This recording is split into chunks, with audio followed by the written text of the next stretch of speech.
Well, I'll get started now. All right, hi everybody. My name is Seth Larsen. I've been a blacksmith for a little over 8 years now. I'm self-taught. I mostly learned through YouTube videos, and then I got a few books eventually. And the only instructor I've ever had was a couple years ago, a man in Sandpoint named Fiddle in Red. He taught me a few specialized skills, like he taught me to be better at forge welding and making axes.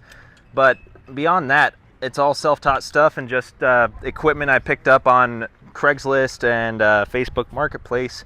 Most of my hammers come from antique stores. I'll pick up old hammer heads. I can usually get hammer heads for like $1 or so, and then I put handles on them. And then once you have hammers, you can make things like your own tools, your own tongs. Blacksmithing is a cornerstone skill. It's essential for societies, or at least it has been throughout history up until the last 150 years or so.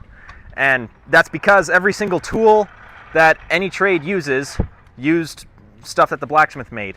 Every carpenter used saws, axes, chisels, calipers, nails, hammers from the blacksmith. Stonemasons, all their tools, their chisels and stuff came from the blacksmith. So it's essential for every other craft. So it's a cornerstone skill for that reason, because it builds societies and allows self-sufficiency. Of course, if you want to go to the very root of things, smelting your own iron is how you get truly self-sufficient. I haven't done that yet, but so what I'm first going to do is, by the way, I have a bunch of display items here. People are welcome to come take a look at them if you want. All things that I've forged, including like kitchenwares. I just made this pan recently, and this works just like a cast iron pan. It's seasoned the same way, and I cook in it now. Anyway, so I'm going to start by this hammer here. I always keep on a hook, but when I moved my forge, I misplaced the hook that used to be right here that I'd hang it from. So better make one. Yeah, get one made. This is 1/4-inch round stock. I get most of my steel as scrap, like from recycle bins and stuff like that, junkyards. So it's nice getting as much of my stuff as I can for free.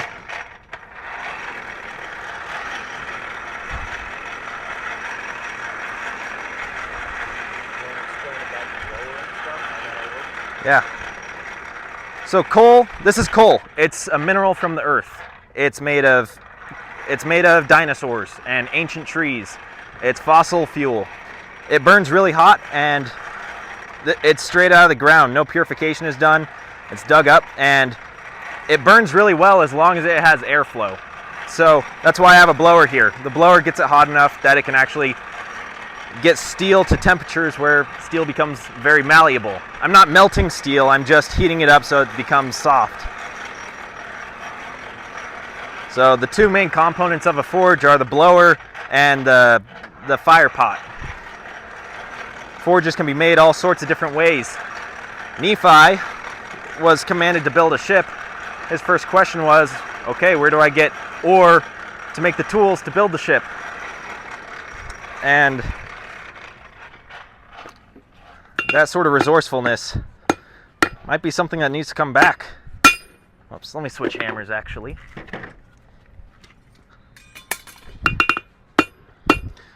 Right now I'm drawing this end to a square point. I'm giving the iron little 90-degree turns. That way I can hit each face, and it makes a skinny pyramid shape. You can all see that.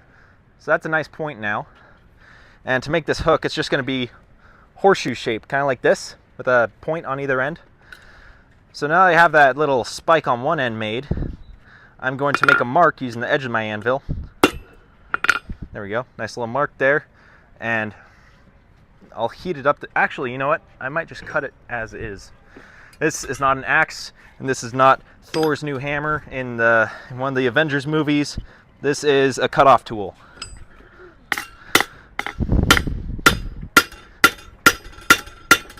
It's mostly used to cut hot steel, but I also use it on cold steel. You need to hold the rod? Nah. I'm just trying to be gentle about it so it doesn't go shooting off in that direction. If I can cut most of the way through it, then I can use that to snap it. Just like that. Nobody touch that. That's very hot. I just need to grab some tongs.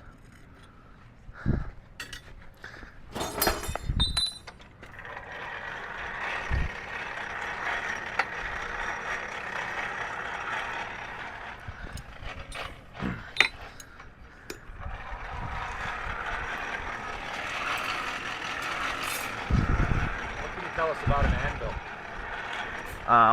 Good question. An anvil is just a chunk of metal that's not going to move. The one thing that makes an anvil really good is when it has a hard steel face. Certain tools like hammers, axes, and knives, they're made of hardened steel, high carbon steel. The more carbon is in your steel, the harder you can make it. And that allows for it to hold a sharper edge or to not dent when you whack stuff with it. So an anvil is just a normal steel body with a high carbon steel head, and that way it makes a hammer bounce, just like that. I keep... That's right.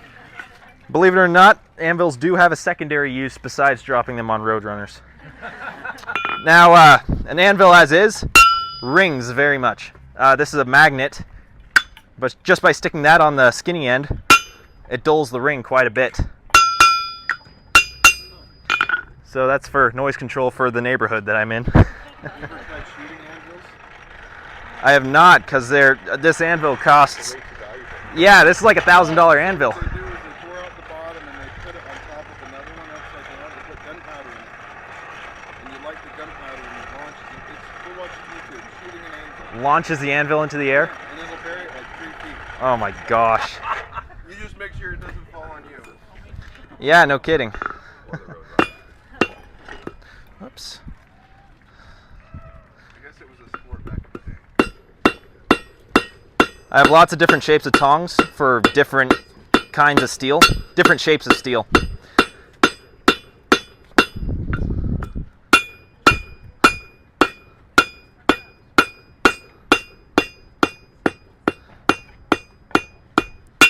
These are my general purpose tongs. They can hold stuff like small round stock, small flat stock, and flat stock means like flat bars or round bars. So that's pretty much the shape. In fact, I can probably just continue the bend right here.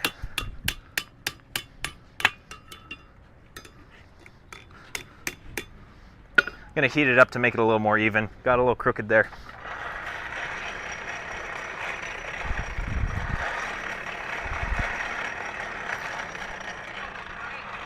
What's that? Yes, if I work the steel too much before, or while it's not hot enough, then it starts fatiguing because of stress. You start messing up the internal structure of the steel. So it'll become brittle and it'll snap easily if that's the case. So I always forge it hot, especially when you're working high carbon steel. Like if I'm making a knife blade, I have to work the steel really hot. Anytime it starts to lose its glow, then I need to put it back in the fire. If I forge it anymore, it will likely crack. So knife making is real finicky in that sense. Let's see here. There we go. I'm gonna trim off. Like a noodle. It does. All you sports fans out here, this is where it's like the first heat, second heat. What heat are you on? That's where this terminology comes from. Is it really? Yeah. That makes sense. Too many irons in the fire. Maybe the young ones have never heard that one. Yeah. Usually, if you have too many irons you're playing with in the fire, the one will burn up. Yeah. Forget about it. Type thing. So really, blacksmithing is just playing with really dense putty, and you do it with tongs. Yeah. So the metal, when it's melted, or when it's red hot like that, it's got kind of a clay consistency to it. It does.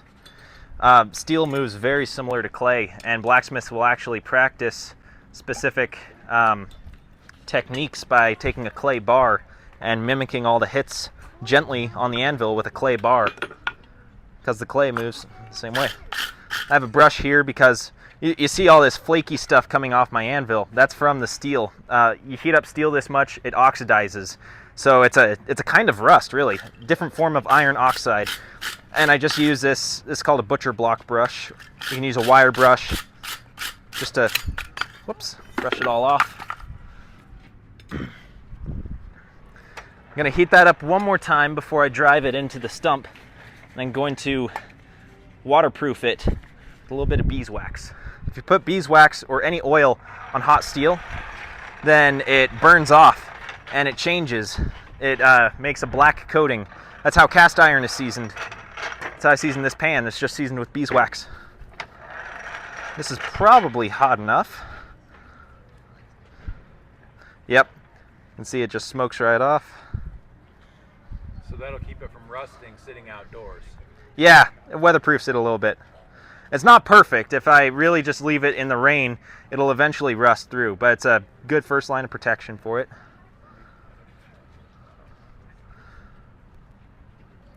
Yeah, just like that. I'll go ahead and cool it off right now. So knowledge of making really basic tools, like if you got to hang a hammer, you need to make a hook to hang it, or any sort of tool. I find myself making little things like this about as often as I make actual tools like chisels and axes and knives and things of that nature.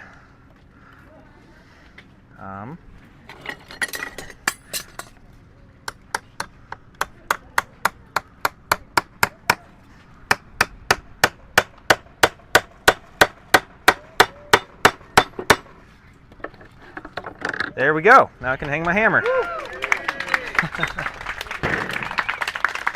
How are we doing on time? Great, that was only the first 10 minutes. So, for my next trick, I shall make my anvil disappear. With gunpowder. For the next thing I'm going to make, I'm going to make a small decorative leaf ring. That's a item I used to make quite a bit. A ring. It's going to be a ring that you wear. It's going to be made a little bit different, and it's going to have a leaf and a vine little decorative element to it. I've made lots of those in the past. Used to be an item I sold. You may have heard the story if you've ever been to the Nauvoo gift shop. They have these little horseshoe nail rings. It's just a horseshoe nail that's wrapped into a circle. The story there is the pioneers moving to Utah. People wanted to get married, but they didn't have wedding rings, and so a blacksmith boy decided to take a nail and bend it around and use that as the wedding ring. And it may have some merit to it, it might not. I'm not totally convinced, because any actual blacksmith knows at least 5 ways to make a ring, and it doesn't always require a nail. So here's the way I make a ring. And I show making a ring because it utilizes several different forging techniques. You saw me draw out the end of that steel to a point, and that's a really foundational technique to blacksmithing, drawing out. But there's other techniques like isolating and more aggressive work drawing out that I use the horn of the anvil for. And this just shows how many different shapes, how malleable you can make steel become.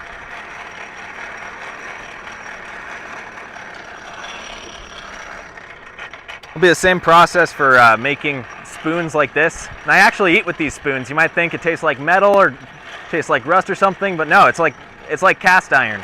And I season it just like you saw me do with the beeswax. So these spoons are every bit as good for eating, and you can't bend them like you can the chintzy stainless steel spoons that are currently in your drawers. All right. There's a lot to do with knowing the temperature of iron based on the glow. And I use the term iron and steel interchangeably, but I can tell what temperature it is approximately by the color it's glowing. All right, so I just made a nice little stout pyramid right there. I'm gonna flatten this stock a little bit because it's a little too thick. All right, now I'm isolating that little pyramid at the end. You'll see by hitting it over the edge of the anvil.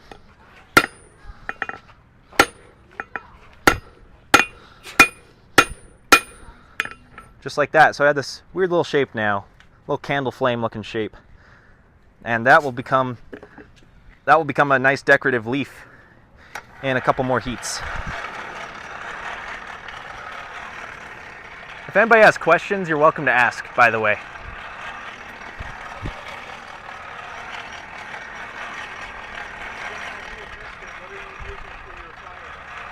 Coal, straight from the ground. You can also use charcoal in a forge like this. Charcoal burns up faster and it's lighter weight. You sometimes get more sparks with charcoal, but for a long time I couldn't even afford coal, so I made my own charcoal in the backyard and forged everything with that.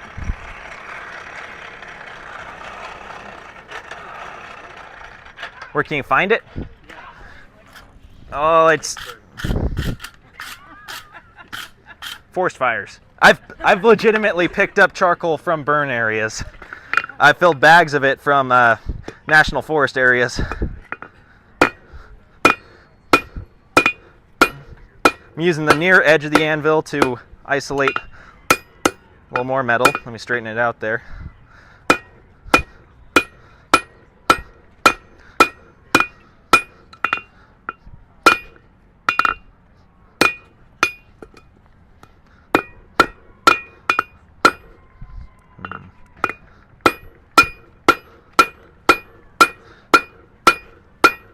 Alright, that's cooled down too much. I'm slowly drawing this out. This narrow section in the center here, that's going to become the band of the ring. This is a wrapped ring, so the ends won't totally meet. They'll just kind of overlap and touch, but with the decorative element of a leaf on one end and a curled vine on the other end, it'll look really good. I wish I had a display piece of these rings, but I don't. I will in a minute. It'll be similar to this necklace. This is one of the leaf necklaces I make. I've sold lots of these. One of the items I really love. Wait, I know a person who has one of those rings. Oh yeah! Here's the ring I'm making. This is my wife's ring. Here we go. When you married her, you had a horseshoe man. Thank you, Heidi.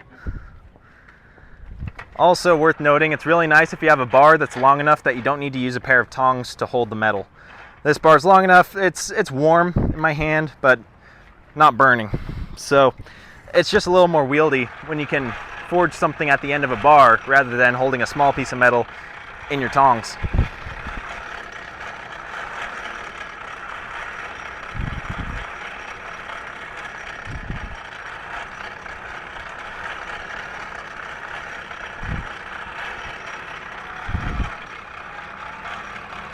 Somebody asked about charcoal earlier.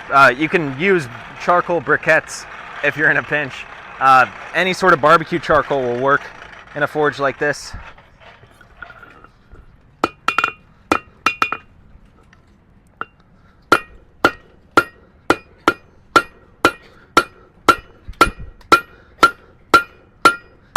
I try to be really rhythmic with my hammer blows because it conserves energy. I'm using the anvil to bounce the hammer back up. If it just absorbed all the impact, it'd be really cumbersome to lift up the hammer after every time. So by being rhythmic with it, I can always have it just bounce right back, and I use way less energy to forge the steel. This is a 3-pound hammer. Did you make that hammer? I did not make the hammer. I rehandled it. I have to do that every now and then. My usual hammer, which is this one, also a 3-pound cross peen hammer. I was forging one day and the handle just broke on me. It hit the anvil and just ping, the head went bouncing away. So I was bummed about that because that was about 2 days before I came up here. So I usually use a slightly longer handle on the hammer. There's two trade-offs with that. Longer handle means you can get more power. I can really swing on a bigger piece of steel. Like if I was forging this is a lot thicker. I'd really want to have a lot of power with that. Having a longer handle generates more power, but I can be much more precise with a short handle that I choke up on. That's how I can get really precise little taps when I'm working really fine stuff like I'm doing here. Do you find it's fairly tiring on your arm? Not really. You want a good grip on the hammer, and what's better than just squeezing the daylights out of it, which is what fatigues your arm, I put beeswax on it. That's nice and grippy, so I barely have to hold it. In fact, it's mostly 2 fingers that hold it, and my other fingers just stop it So it's not really that tiring, although you do build up very big Popeye forearms doing this. That's solid. Steel's always dropping when I'm working. So same thing, I'm just drawing out the same section. Just getting it as thin as I want.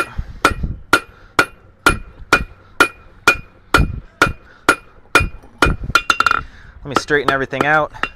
Stuff gets a little wonky. Once it cools down below a glow, it's a really good heat to straighten everything up. At this temperature, it's about 900 degrees Fahrenheit. When it's glowing a nice cherry red, it's around 1200 degrees Fahrenheit. And when I get really bright orange, it's closer to 2000. I noticed that between hits, you'll bounce the hammer on the anvil.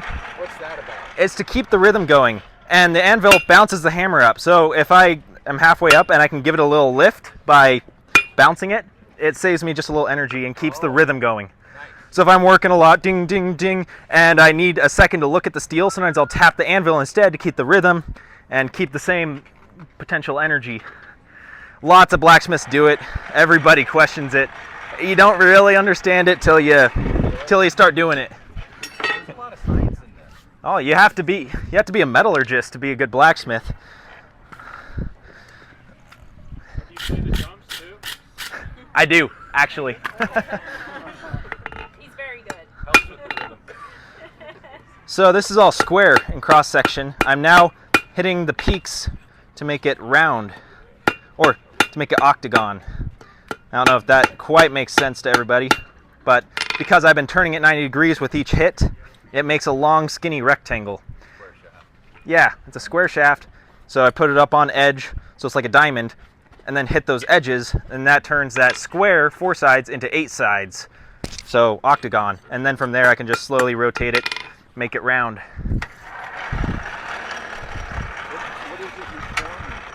I'm making a ring. A ring? Yep.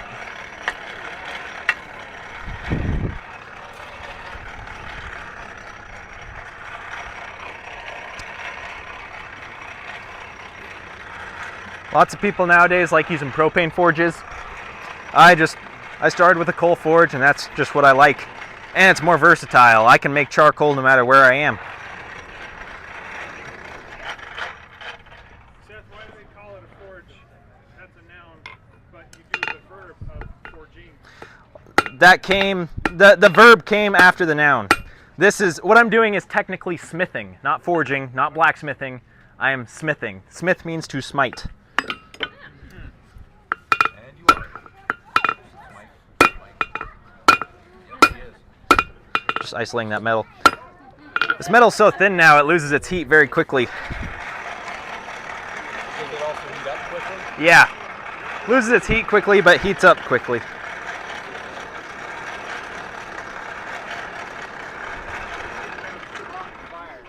It melts and it burns like a sparkler. It's cool to see. Whoops. So I'm just making it totally round now. Keep on missing and hitting the actual anvil, and it bounces up on me.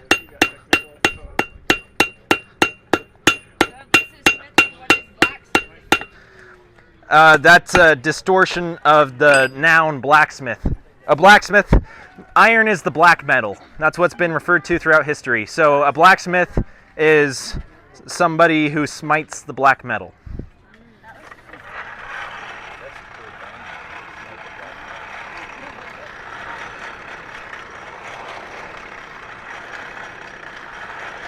All right, so I have the band of the ring forged as thin and as round as I'd like it. I'm now going to work on the leaf.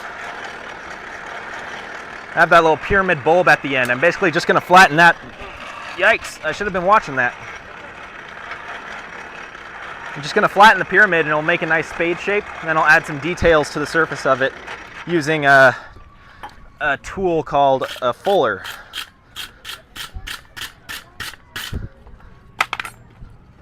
So I got that bulb right there. Just going to give it a couple whacks. Then I'm going to use the cross peen because I can draw stuff sideways instead of forward.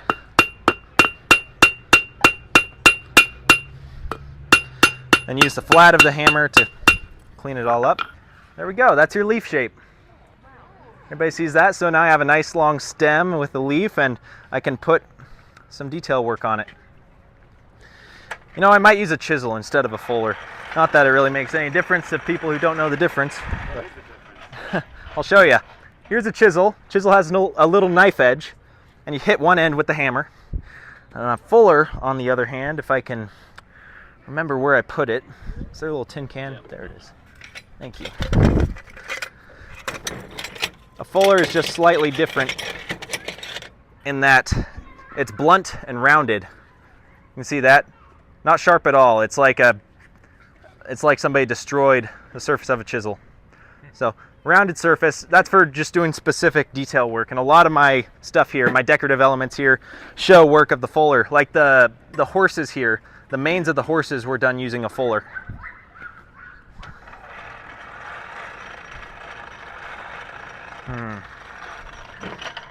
All right, this is a little vise tool. Gonna use that real quick.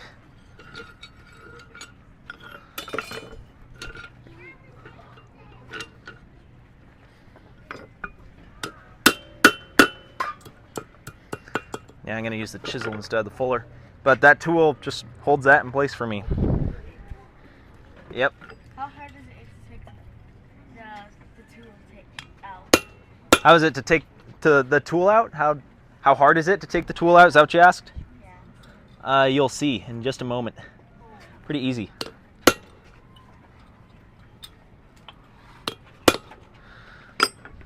All right, so I just made the central vein of the leaf. Now I'm making some little secondary veins.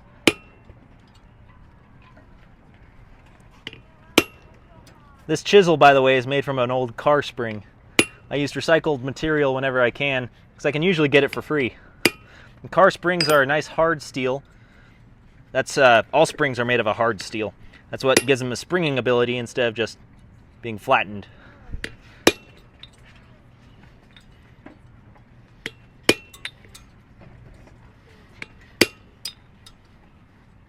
One more little vein here. So what kind of metal is the chisel made of? Car spring, high carbon steel. All knives are made of a high carbon steel because carbon makes steel harder. Just by tapping on the bottom of that tool, I can remove it. This is made of rebar. I use rebar for a lot of different things because rebar is a medium carbon steel. It's a tough steel that's resilient, but it doesn't hold a good edge because it's not high enough carbon. It's a good sweet spot for things like hammers and things that take impact. All right, here's my leaf with the veins. That looks a lot like a leaf, doesn't it? Yeah. So I'm going to heat that up one more time, and I'm going to use my ball peen hammer, the round end, on this stump here. Tree stump is an amazing tool because you can hammer metal into it and it will put the form of the metal. If you put a flat piece of hot metal on a tree stump and start hammering, it'll make a nice cupped dish. So that's useful for making steel bowls and steel spoons and stuff like that. How am I doing on time? Pretty much out of time. All right.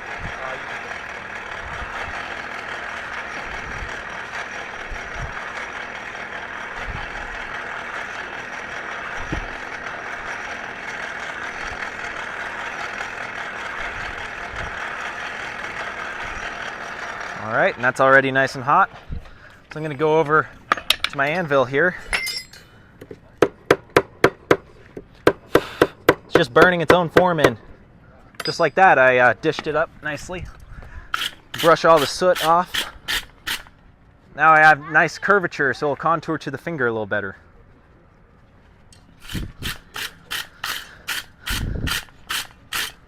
Use the brush to shiny things up a little. Alright, so now I'm ready to pretty much cut it off, draw the stem to a little more of a taper so I can curl the other end and wrap it. And that's all a pretty quick process. In fact, I can just go ahead, just straightening that out real quick. I'll use the chisel and cut it now, about where I think it needs to be.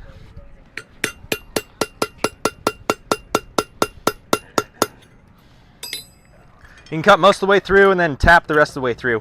If my chisel goes all the way through the metal and hits the hard face of the anvil, it'll dull the chisel because they're about the same hardness.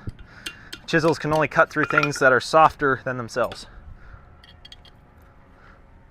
All right, that metal's hot, so I'm just going to place that right there. Now I have my little ring blank. What's that? Yeah, a blank is a preform. So you'll hear bladesmiths talk about their knife blanks. That just means it's an unfinished knife. It has the silhouette of a knife, but no edge. It's not hardened. It doesn't have the drilled holes for the handle.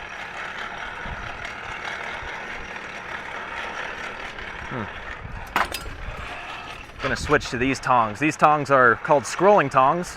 They're really nice for holding really thin pieces like this, as well as for doing little wraps, making little curls. Scrolls are called. All right.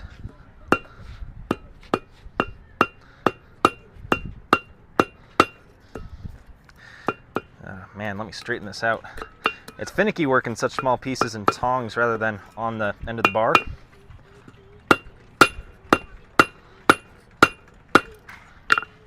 See, it flies out everywhere. The more kinds of tongs you can have, the better things go for you, because ultimately the goal is to have a size of tong for every tool. I tend to just make do with what I got. So I just gave that a nice little taper. I'll heat that up now and add a little bit of a curl.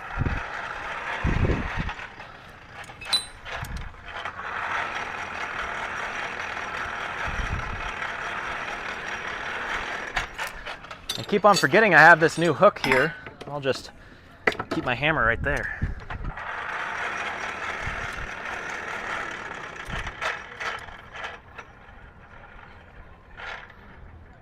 All right, that tail is nice and hot.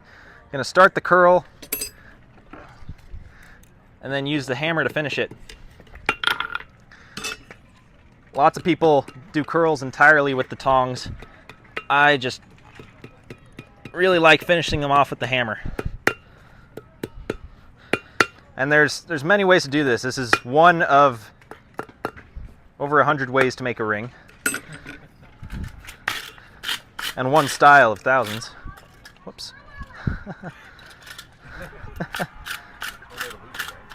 Yeah. All right, now it's ready to wrap. So I need something to wrap it around, so I'll use a bar like this. That's my preform. This has a little flare on the end though, so let me flatten that. Lots of beginner blacksmiths will try to forge by like pushing into the steel. It doesn't do anything. You want it to bounce. I'm not swinging it down, I'm bringing it up and dropping it and just letting the hammer do the work.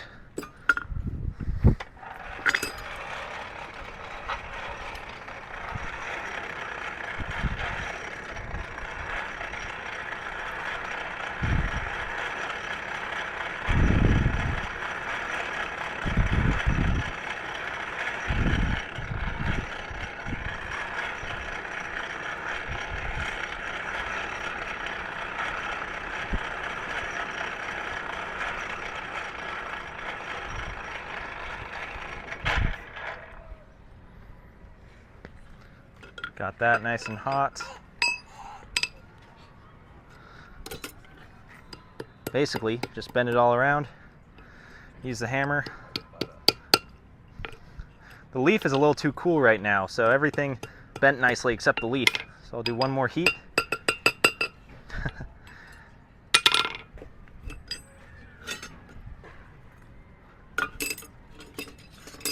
Use my scrolling tongs here.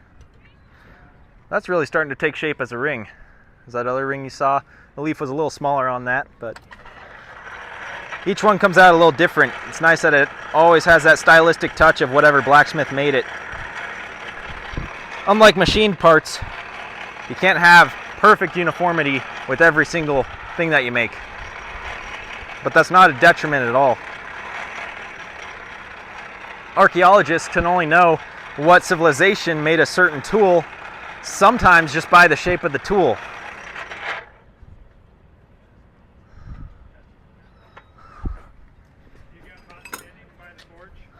I get a little warm. It sure is nice in the winter. There we go.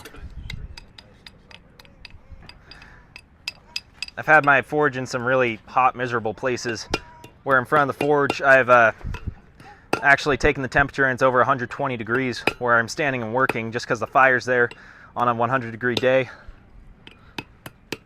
All right, just about there. Just gonna brush it off and put a little beeswax on it. That brushing leaves a nice shiny finish.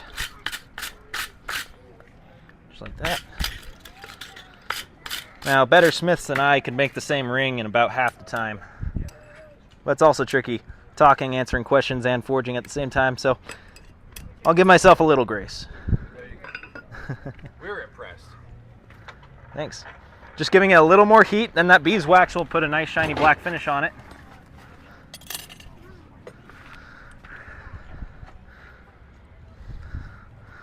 All right. Yeah, get this on the camera. Don't breathe that beeswax smoke.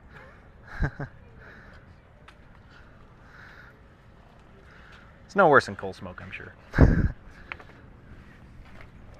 Use a bandana here to wipe off the excess.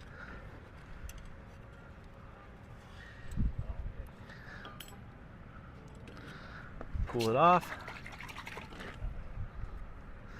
All right. That is a finished ring.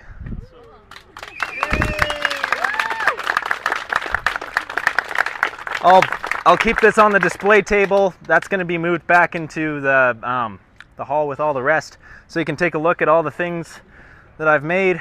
I have a cooking tripod here. I meant to bring my cast iron pot that I usually hang from that system. Hey, so But show them your the cast iron. I already did. Well, those people who weren't here at the beginning. This is a steel pan. It's just like cast iron except lighter weight and not as brittle and much smoother, much better for cooking with than any modern cast iron pan. This was a flat piece of steel that I formed the pan out of, and then it has a handle that's been riveted on. I forged the handle and forged the rivets. You made that? Yeah, and this is all made from scraps as well. So what did the ring start with? I missed the beginning. It started with this steel here. This is 3/8 round stock.